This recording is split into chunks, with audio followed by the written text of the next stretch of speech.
Hello everyone, अस्सलाम वालेकुम, नमस्ते जी, सत श्री अकाल। कैसे हैं आप लोग? I hope you are doing great. मैं भी बिल्कुल ठीक हूँ, एकदम बढ़िया। दोस्तों, आज हम जो वीडियो वॉच करने जा रहे हैं, ये वीडियो है बागेश्वर धाम की। और बेसिकली बागेश्वर बाबा धीरेन्द्र शास्त्री का एक इंटरव्यू है। उनके बारे में कुछ जानेंगे, उनके इंटरव्यू से जानेंगे उनकी पर्सनैलिटी के बारे में, उनकी सोच के बारे में और बहुत कुछ। जल्दी से चलते हैं। और मैं बहुत ही ज़्यादा एक्साइटेड हूँ उनके बारे में जानने के लिए। उनके इंटरव्यू के थ्रू काफ़ी कुछ जानने को मिलेगा। जल्दी से चलते हैं वीडियो की तरफ और देख लेते हैं इस वीडियो को। ओरिजिनल वीडियो का लिंक नीचे डिस्क्रिप्शन में मिल जाएगा, तो आप ओरिजिनल वीडियो वहां से देख सकेंगे। मेरे चैनल पर करनी है तो जल्दी से सब्सक्राइब करें एंड बेल आइकन को ऑल नोटिफिकेशन पे प्रेस कीजिए ताकि सारे वीडियोस आपको मिलते रहें। करते हैं जल्दी से वीडियो को स्टार्ट। यस, हियर वी गो।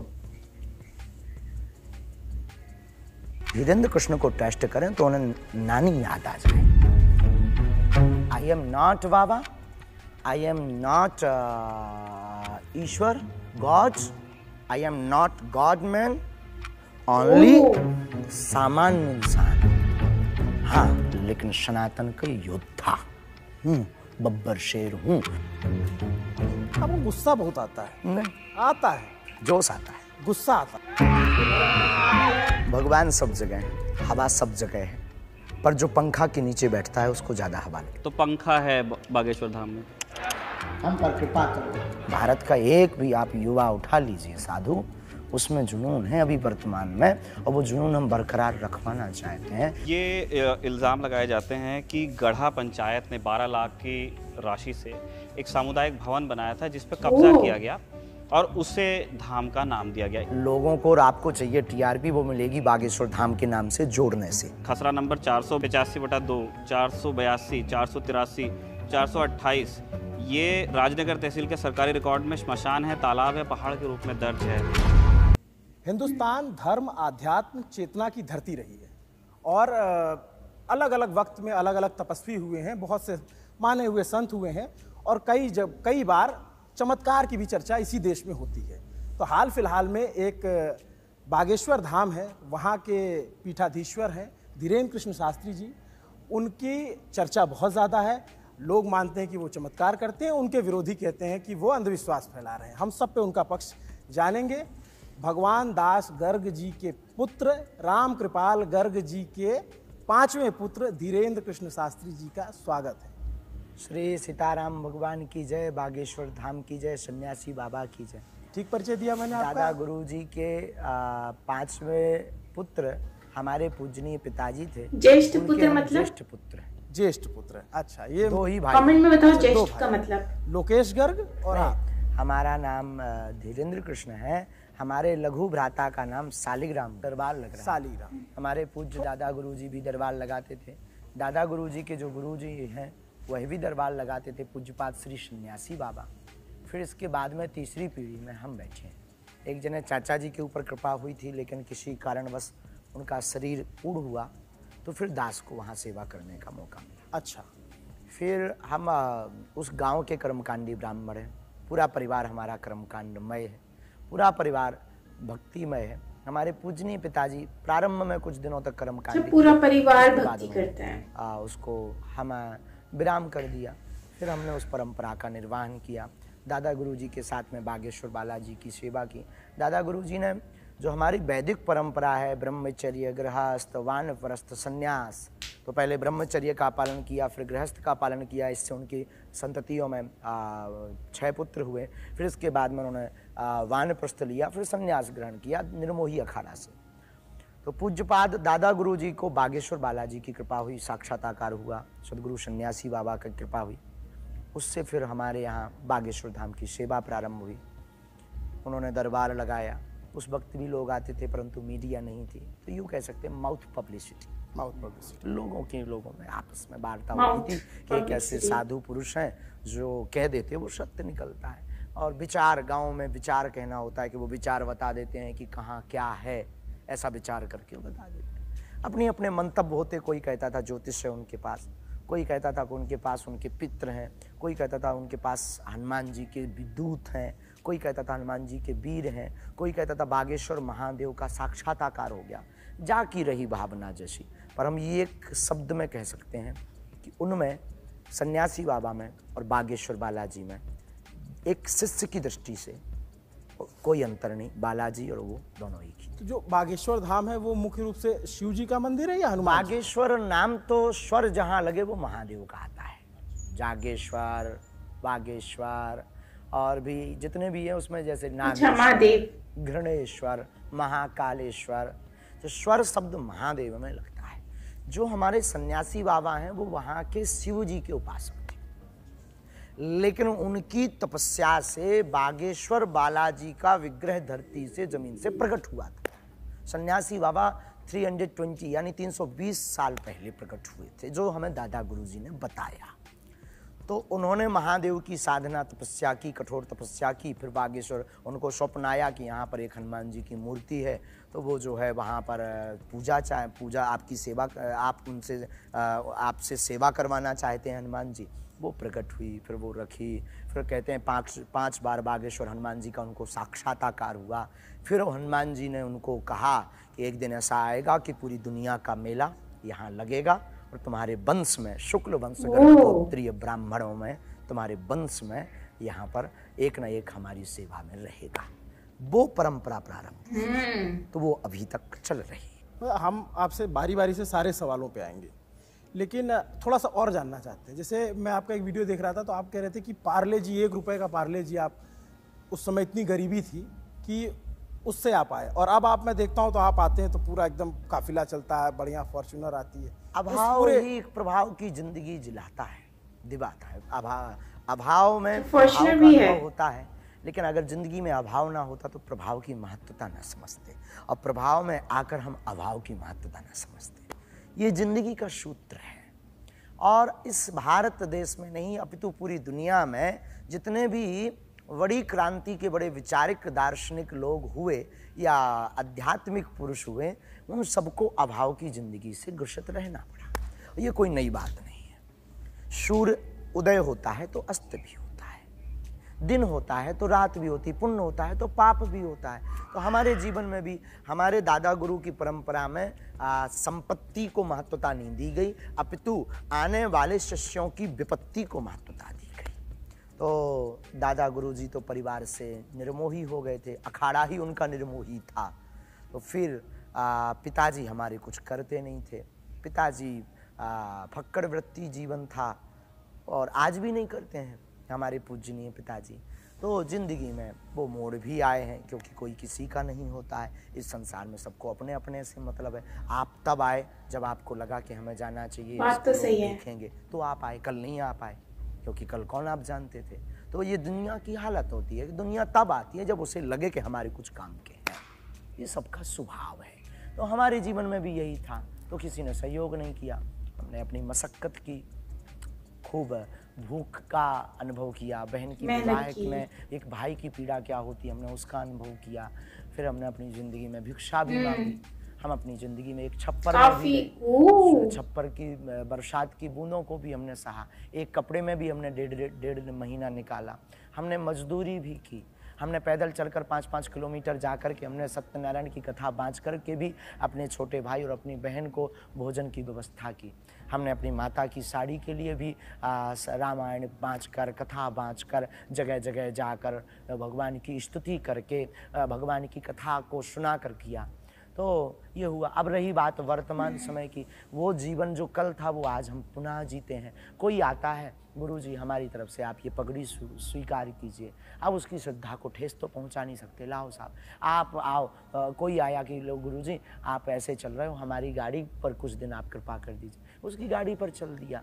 लोगों की दृष्टि है कि गुरुजी के पास इतना संपत्ति है। गाड़ी वाड़ी है? खुद की गाड़ी है? अरे खुद की गाड़ी होती, हमारे नाम एक भी गाड़ी ही नहीं है, पर खुद की इसलिए है क्योंकि सारा संसार हमारा है, तो इसलिए पूरी दुनिया हमारी है। पर हमारे नाम की एक मोटरसाइकिल है, भगवान की ये कृपा। वो इसलिए भी क्योंकि इतनी इज्जत तो होनी चाहिए। कल के दिन अगर कोई पूछे या कोई सरकारी हमारे ऊपर फोकस हो तो कम से कम इज्जत तो बची रहे कि इस फक्कड़ के पास एक मोटरसाइकिल है। ये बताइए कि आपने कहा कि इनोसेंट है यार, मुश्किल से आपको अपने परिवार का पालन करना पड़ा, इनोसेंट। पिताजी का काम बहुत अच्छा नहीं चल रहा था, नहीं रहा था, किया ही नहीं उन्होंने, और भाई बहन का भी आपको ध्यान रखना पड़ा। तो जैसे आपके पिताजी तो 7 भाई बहन थे, 6। तो जो संयुक्त परिवार की परंपरा है भारत में, उनसे आपको किसी तरह का सपोर्ट नहीं मिला? क्योंकि एक स्वामी प्रसाद गर्ग आपके चाचा जी हैं, उनके बेटे हैं दिनेश गर्ग शास्त्री, वो भी अपना एक दरबार चला रहे हैं, तो कैसे संबंध हैं संयुक्त परिवार? बहुत अच्छे हैं हमारे संबंध, जो कल थे वो आज में।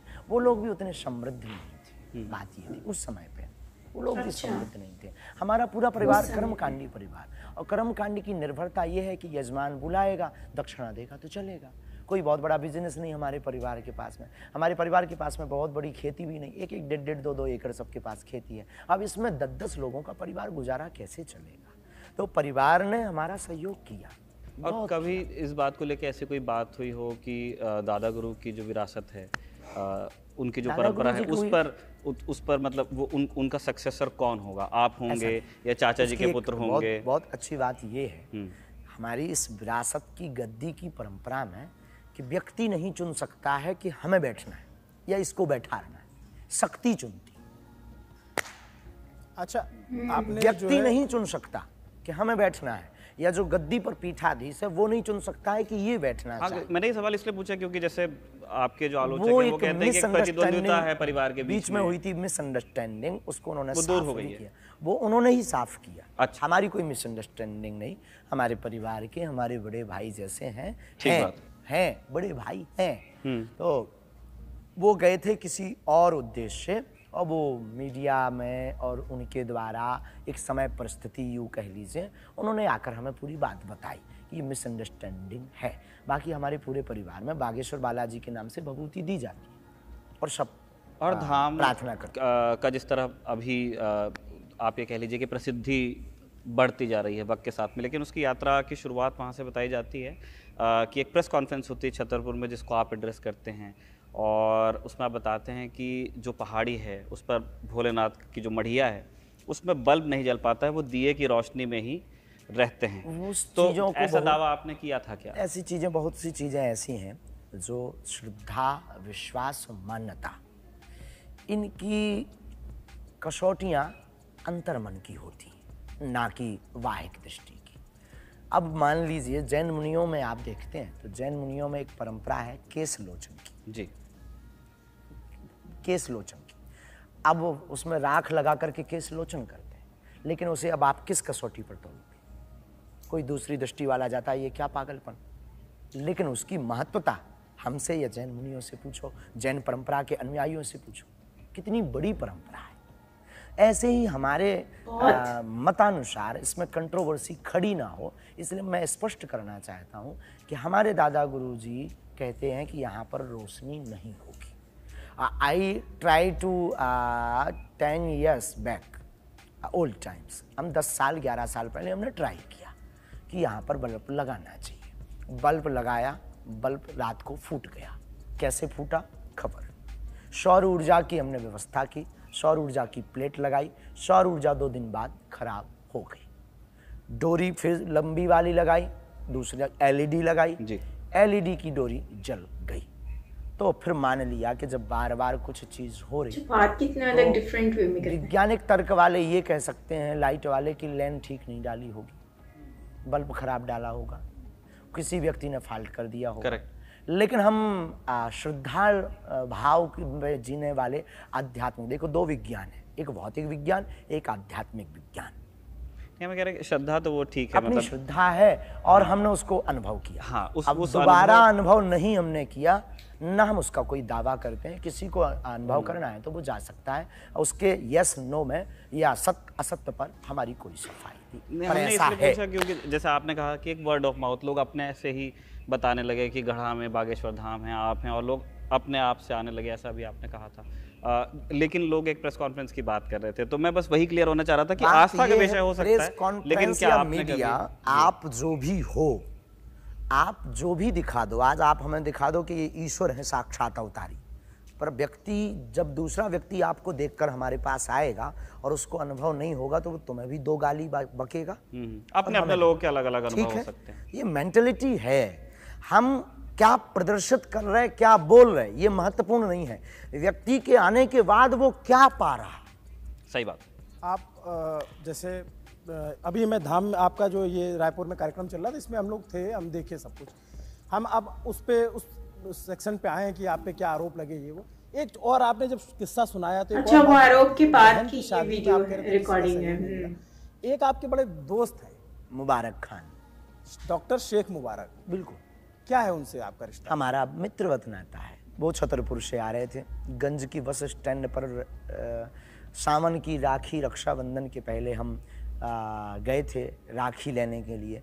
ब्राह्मण का कर्तव्य है कि वो यजमानों के घर पर राखी बांधने जाता है, तो हम राखी लेने गए। अवस्था हमारी छोटी थी और अमुक हमारे बहुत ही अच्छे दोस्त हैं जो वर्तमान में, वो उस वक्त डॉक्टर शेख मुबारक थे, उनके नाम के पीछे खान लगा। वो आकर के उतरते हैं, एक दुकान है सेठ की, वहाँ हम चाय पीते हैं, वो आकर पीते हैं। हमारे मित्र रिक्की सिंह के साथ में उनकी पूर्व में एक आध छोटी मोटी मुलाकात थी।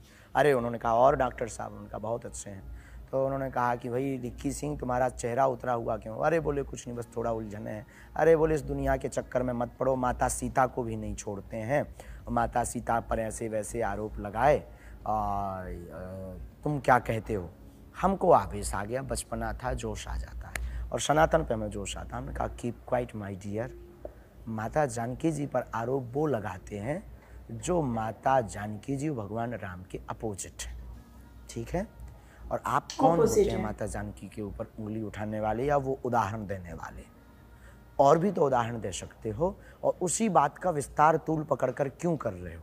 क्या तुम इसलिए कर रहे हो कि आप दूसरे धर्म के हो?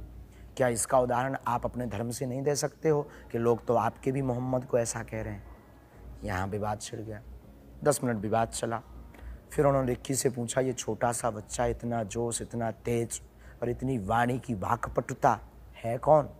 उन्होंने कहा ये हमारे गुरु हैं और मित्र हैं गर्ग परंपरा के। अरे बोले इनके दादाजी। अच्छा, तो वो हमारे दादाजी से परिचित थे, क्योंकि उनके दादाजी और हमारे दादाजी पूर्व में 2-3 बार मिल चुके थे।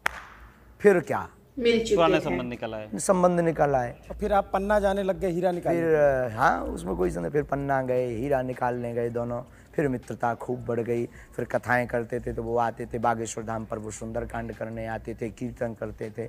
हमने कहा अगर कोई व्यक्ति ऐसा है, वो हनुमान जी की बात करते हैं, तो हमें तो कोई दिक्कत नहीं है। हमारे यहाँ तो जोर राम की बात करें। भगवान विभीषण, राम जी की शरण में विभीषण आता है, रावण का भाई है, दुश्मन का भाई है। लोग तो कान भर रहे राम जी का कि मत शरण में लो, क्योंकि ये तो दुश्मन का भाई है, ये राज बता देगा, वहाँ जाकर रहस्य लेने आया है, हकीकत जानने आया, युद्ध हार जाएंगे। भगवान राम कहते हैं शरण गए छोड़ना नहीं, त्यागना नहीं चाहिए। तो उन्होंने स्वीकार किया। फिर हम कौन होते? तो आप अभी भी अच्छे दोस्त हैं? बिल्कुल बाकायदा, कोई किंतु परंतु नहीं। जो कल थे अब तो आजकल जो है आप चादर और फादर की बात किंतु परंतु, वो हमारा वैचारिक भेद है, वो हमारी वैचारिक मित्रता है और ये हमारे सनातनी भेदभाव है।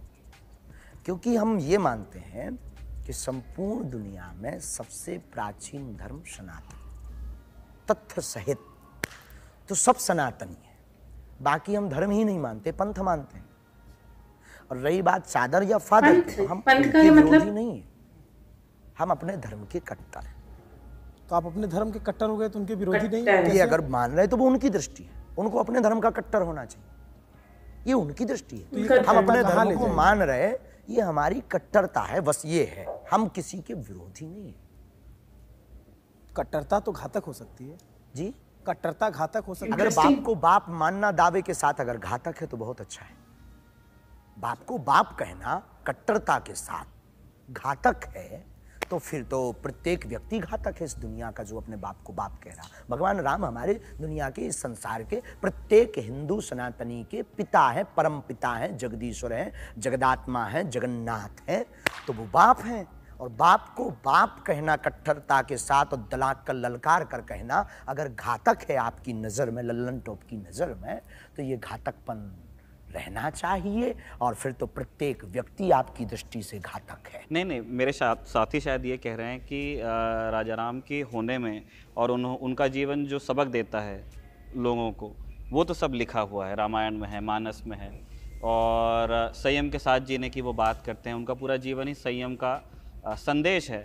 तो धर्म की बात तो वो कर रहे हैं, लेकिन वो कट्टर नहीं हैं। वो जो उनका दुश्मन है उसके भी खिलाफ नहीं है, वो समुद्र से भी मतलब पहले वो अर्चना ही करते हैं, नाराज भी बाद में हमने होते हैं। भगवान राम तो की संयम अगर होगा, रामचरितमानस को भी हमने पढ़ा, तो अगर संयम से रामचरितमानस काम को लिया भी जाए कट्टरता की श्रीमान जगह। जी हमने रामचरितमानस को भी पढ़ा और भगवान कृष्ण को भी पढ़ा। समुद्र से प्रार्थना भी करते हैं और समुद्र पर बाण भी चलाते हैं। मतलब जब मानते नहीं हैं मतलब तब। हम स्तुति भी जानते हैं और हम शास्त्र भी जानते हैं और शस्त्र भी जानते हैं। तो अभी हम स्तुति कर रहे हैं कि बार बार हमको टारगेट ना किया जाए, वाई कॉट टू टारगेट सनातन विरोधियों पर। अब जब नहीं मानेंगे तो फिर हम लोग संगठित हैं। तो अगर ये रामचरितमानस के आधार पर चलना गुनाह है इस भारत में, आपकी दृष्टि में, आपके मित्र सहयोगी की दृष्टि में, तो हमें लगता है कि ये गुनाह है, सब लोगों को करना चाहिए। मैं कह रहा हूँ कि मानस पे चलना मानस चाहिए, तो हर आदमी पढ़ता लेकिन है। उसके मानस तरीके। अच्छा, दूसरी बात, अभी उत्तर पूरा देंगे हम। ठीक है, हमने बोलिए। भगवान कृष्ण को भी पढ़ा। हाँ, भगवान कृष्ण बांसुरी भी बजाते हैं और चक्र सुदर्शन भी उठाते हैं। भगवान कृष्ण रास भी रचाते हैं और महाभारत भी करवाते हैं साहब। तो लेकिन भगवान कृष्ण सत्य का साथ देते हैं और सनातन सत्य है। और हम जब सत्य का साथ, हम ये तो कह नहीं रहे कि वो असत्य हैं। हमने ये कहा नहीं कि उनके मोहम्मद ऐसे हैं, हमने ये तो कहा नहीं कि उनका चादर खराब है, हमने ये तो कहा नहीं कि वो ऐसे। हमने ये कहा कि हमें अपनी सुरक्षा के लिए अगर किसी लोगों से सिक्योर रहना है तो क्या गलत है भाई। जैसे शरीर में शरीर को जिंदा रखने के लिए जहर से बचना, जहर को खाने से बचना, और इस बात पर अगर तूल देकर बोलना गलत है तो क्या गलत मानेंगे? इस बात को बोलना क्या आपकी दृष्टि में गलत है? सर ये सुरक्षा की बात है, सनातन सुरक्षा की बात है। आपको गुस्सा बहुत आता है? नहीं, आता है, जोश आता है, गुस्सा आता है, सत्य पर बिल्कुल जोश आता है। तो फिर आप जो है, आप एक शब्द बहुत इस्तेमाल करते हैं। मैं आपका एक वीडियो देख रहा था, एक कोई विदेशी महिला आई हुई थी, उनसे आप बुलवा रहे थे, बोलो ठठरी। ठठरी क्या है ठठरी और क्यों आप ये ठठरी बुंदेलखंड का भावनात्मक शब्द है। इस पर बहुत ज़्यादा विषय रखेंगे, ट्रॉल होंगे लोग तरह तरह की। फिर वो कि एक साधु की भाषा देखिए, हमारी दृष्टि वो नहीं। हम एक बुंदेलखंडी प्योर गांव के देहाती आदमी, अनपढ़ गवार आदमी, स्कूल पढ़े नहीं, भाषा परिभाषा का हमें ज्ञान नहीं, वाक्य शब्द शैली का कब कौन सा चयन करना चाहिए, चयन करके बोलना चाहिए, इसका हमें अनुभव नहीं। आपको इसी के लिए लोग सुनते हैं क्योंकि आप इसका चयन करके ठीक से जानते हैं। हम नहीं करते क्यों? क्योंकि हम पढ़े ही नहीं। तो अनपढ़ गवार होने के कारण जो हमारी बुंदेली शैली है वो स्वभाववश निकल जाती है। आप अनपढ़ गवार तो नहीं, आप 12वीं तक पढ़े हैं। 2 प्रकार की पढ़ाई होती है कई बार। हम तो बीए भी 74% आया था आपका। बीए भी करे हैं, अच्छा, प्राइवेट से बीए भी करें। अच्छा, हाँ, लेकिन वो पढ़ाई किस काम की? जो पढ़ाई हमारे काम न आवे। हम पढ़े ही नहीं, गए नहीं स्कूल ठीक से, पेपर देने गए, बीच बीच में गए, ये पढ़ाई नहीं कहेंगे। नहीं तो जब आप गुस्सा करते हैं, जैसे अब आते हैं आरोप वाले, नागपुर वाले प्रकरण पे। नागपुर में आपको चुनौती दी गई और जब आप आए तो गुस्से में नक्कटा ठठरी बार देंगे। ठठरी बार देने का मतलब जो मुझे पता चला कि वो जो कुछ भी नहीं है। देखो बात जो मिट्टी होती है जो चार कंधों पे जाती है, वैसा कुछ भी नहीं। ठीक है, वो अपने अपने मंतव्य रहते लोग। ठीक है। जो नागपुर वाला विषय था उस पर आवेश इसलिए आया था कि वो बहुत अच्छे हैं, हम उनके साथ हैं। हम पहली बात ये बता दें, हम अंधविश्वास मानव साहब के, हाँ श्याम मानव साहब, हाँ जो भी हैं, हम निर्मूलन की उनकी विचारधारा के साथ हैं, श्याम मानव के साथ नहीं। वो फर्जी आदमी, हम उसकी विचारधारा जो अंधविश्वास के खिलाफ है उसके साथ हैं। हमारा लॉजिक एकदम बहुत करेक्ट है। लेकिन वो ये जो बोलते हैं कि हमने चुनौती दी और वो भाग गए, हम हिंदू शेर हैं, भागते नहीं। वो तो आप क्लियर कर चुके हैं। आपने कहा कि वो रायपुर में आके मिल रहे हैं, वो भागने वाली बात को आप कई बार साफ कर चुके हैं।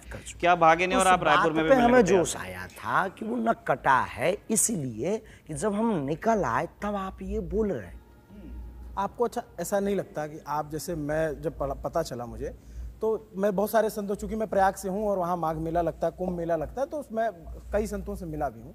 जैसे बातचीत हो रही थी तो उन्होंने कहा कि आप रामभद्राचार्य जी के शिष्य हैं, जो बहुत पहुँचे हुए संत माने जाते हैं। बोले लेकिन उम्र कम है अभी, इस वजह से थोड़ा आवेश में आ जाते हैं, ऐसा है क्या? सब कुछ अच्छा, है, अनपढ़ भी है। नहीं, अनपढ़ नहीं है आप, अनपढ़ नहीं है, उम्र भी कम है और सत्य के लिए जोश भी अच्छा है, जोश है, जुनून है।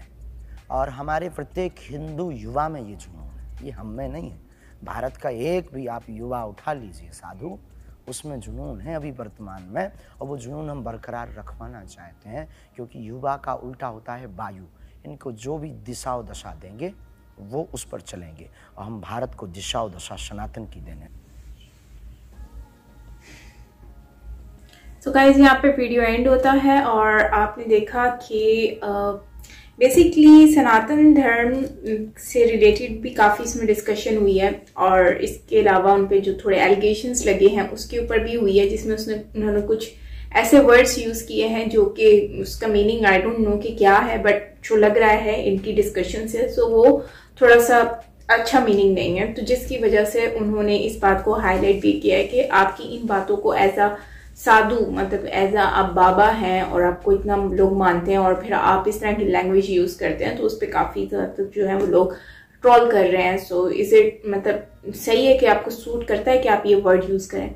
तो वहां पर इन्होंने ये बात कही है कि बिल्कुल जो है वो मैं अनपढ़ हूँ, तो जबकि एंकर पर्सन जो है वो कहते हैं कि ये पढ़े लिखे हैं 12। तो इनकी मासूमियत को मैं यहाँ पर दाद दूंगी कि देखो गुस्सा इंसान को आता है। एक सबसे पहली बात तो ये कि इनकी एज इतनी नहीं है, ही इज नॉट मैच्योर, इतने मैच्योर नहीं है। आई थिंक 27 और 26 एज इनकी है। उस लिहाज से अगर बाबा के जो पद पर हैं वहां पर अगर हम देखें ये बहुत ज्यादा अनमेच्योर है, ठीक है, उसके अकॉर्डिंग भी।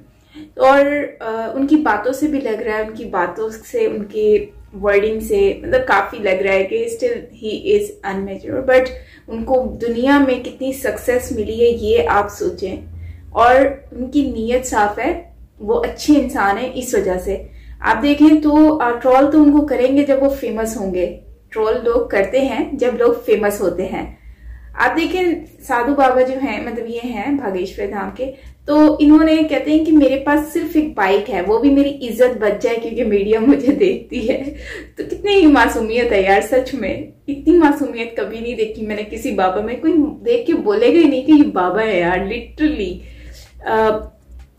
कोई एटीट्यूड नहीं है, कोई भरम नहीं है, बिल्कुल सिंपल से। और जिस तरह से इनको फेम मिला हुआ है, मुझे तो लग रहा था इनके पास कोई गाड़ियां शाड़ियां होंगी, प्रोटोकॉल होगा, जैसे सलमान खान शाहरुख खान के पास है या फिर अजय देवगन के पास, बट इनको तो बाइक है जस्ट। मुझे तो इतनी भी यकीन नहीं हो रहा।